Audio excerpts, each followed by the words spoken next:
ঘাটালের মনসুকা ব্রিজ তৈরি নিয়ে পঞ্চায়েত মন্ত্রীর দপ্তর থেকে ফোন। সামনে ডিসেম্বরেই শুরু হতে পারে মনসুকা ব্রিজ তৈরির কাজ। ব্রিজ তৈরি প্রসঙ্গে অকপট জানিয়ে দিলেন ঘাটালের বিধায়ক শঙ্কর দলুই।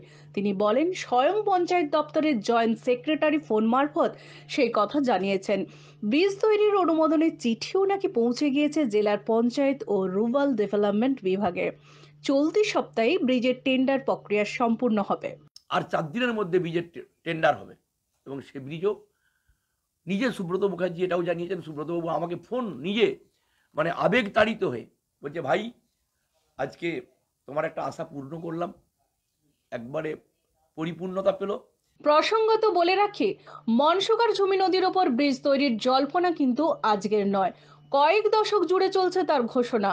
মন্ত্রী, বিধায়ক, সাংসদ সবার মুখেই সময়ে সময়ে শোনা গিয়েছে ব্রিজ তৈরির কথা। বাম আমলেও এইরকম অনেক আশ্বাস শুনেছে মনসুকাবাসী। গত বছর ঘাটালের সাংসদ অভিনেতা দেব নিজে জানিয়েছিলেন ব্রিজ তৈরি নিয়ে সরকারি তহবিল থেকে অর্থ বরাদ্দের কথা। শিলান্যাসের দিনক্ষণও ঠিক হয়ে গিয়েছিল, কিন্তু কোনো এক অজানা কারণে সেই শিলান্যাস করা হয়নি। আমার খুব যদি আমি কালকেও আমাদের ডিএম এর সঙ্গে কথা হলো, উনি বললেন কি আমাদের ফাইন্যান্সিয়াল অ্যাপ্রুভাল হয়ে গেছে, আমার ডিপিআর যে প্রসেসগুলো হয় সেই প্রসেসের মধ্যে আছে, খুব যদি দেরি না হয় তাহলে মাস দুয়েকের মধ্যে আমাদের কনস্ট্রাকশনটা শুরু হয়ে যাওয়া উচিত। পরে পঞ্চায়েত মন্ত্রী স্বয়ং বিদ্যাসাগরের দ্বিশত জন্মবর্ষে বীরসিংহ এসে ব্রিজ তৈরি হবে বলে জানিয়েছিলেন।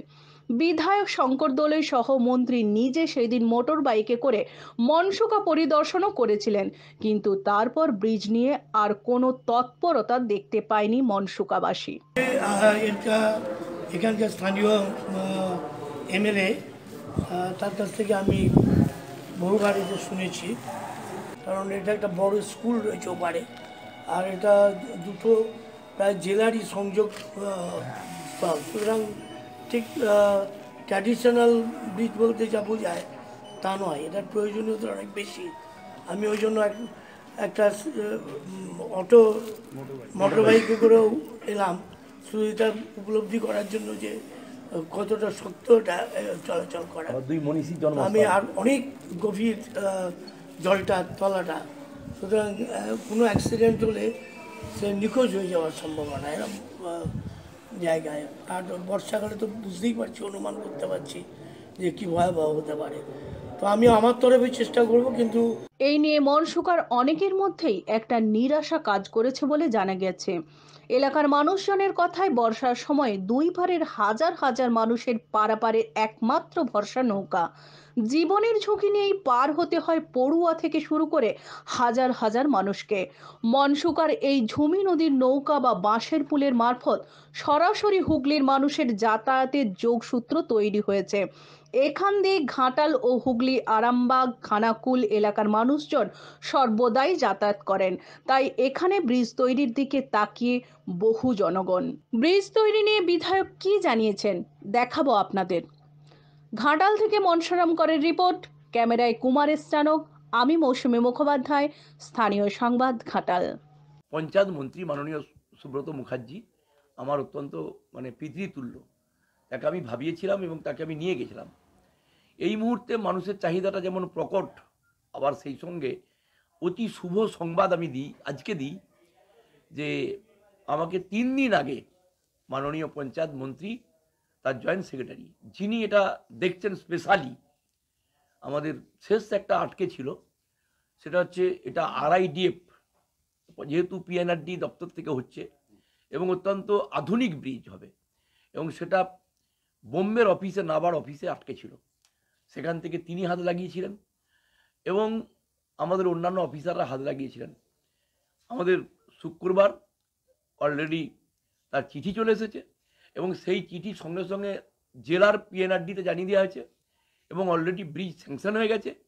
ব্রিজ আর 4 দিনের মধ্যে ব্রিজের টেন্ডার হবে এবং সে ব্রিজও নিজে সুব্রত মুখার্জি এটাও জানিয়েছেন। সুব্রতবাবু আমাকে ফোন নিজে আবেগ তাড়িত হয়ে বলছে, ভাই আজকে তোমার একটা আশা পূর্ণ করলাম, একবারে পরিপূর্ণতা পেল, এবং আমি ওখানে কয়েকদিনের মধ্যে যাব। আর আমার তার আগে আমার মেদিনীপুর জেলার PNRDর যিনি এক্সিকিউটিভ অফিসার, খুব সম্ভবত মঙ্গল বুধবার দিন তিনি আসবেন, যে ওখানের কোন কোন জায়গা, ওখানে বেশ কিছু জায়গা নিতে হবে এবং ওখানের মানুষের এত চাহিদা, একটা খুব বড় শিবের মন্দির আছে, সেটাকেও তারা সরিয়ে নিতে চায়, ভেঙে দিতে চায়, মানে ভেঙে অন্যত্র চলে যাবে, তবুও চাই ব্রিজটা। তো আমরা এটা বলতে পারি, সেটা মঙ্গল বুধবারের মধ্যে পরিদর্শনে আসবেন এবং জানিয়ে দেবেন কোন জায়গায় কিটা সরাতে হবে, কিটা ভাঙতে হবে। ঘাটালবাসী তো মনসুকাবাসী এটা খুব শীঘ্রই একবারে নিশ্চিত, আমি জানিয়ে দিলাম, এটা টেন্ডার প্রসেসে চলে যাচ্ছে এবং ব্রিজটা ডিসেম্বরে শিলান্যাস হবে। এটা নিয়ে আর কোনো ভাববার ব্যাপার নেই, অবকাশের ব্যাপার নেই। কারণ আমি নিজে বলেছিলাম যে আগামী 21-এর নির্বাচনে তৃণমূল কংগ্রেসের একজন কর্মী হিসাবে যদি এই ব্রিজটা করতে না পারি, আমি এত দৃঢ় প্রত্যয় নিয়ে বলেছিলাম, এতটা বিশ্বাস আমার ছিল যে ব্রিজ আমার কাছে চ্যালেঞ্জ এবং এই ব্রিজ আমি করব। তো সেই জায়গাতে আমি বলতে পারি সেই ব্রিজ ডিসেম্বরে আমরা শিলান্যাস করে রাখি না, শিলান্যাস কথার অর্থ হচ্ছে কাজ আরম্ভ হওয়া, সেই কাজ ডিসেম্বর মাসে আরম্ভ হবে। ঘাটাল মহকুমার সমস্ত খবর সঙ্গে সঙ্গে পেতে আমাদের এই চ্যানেলটিকে সাবস্ক্রাইব করুন।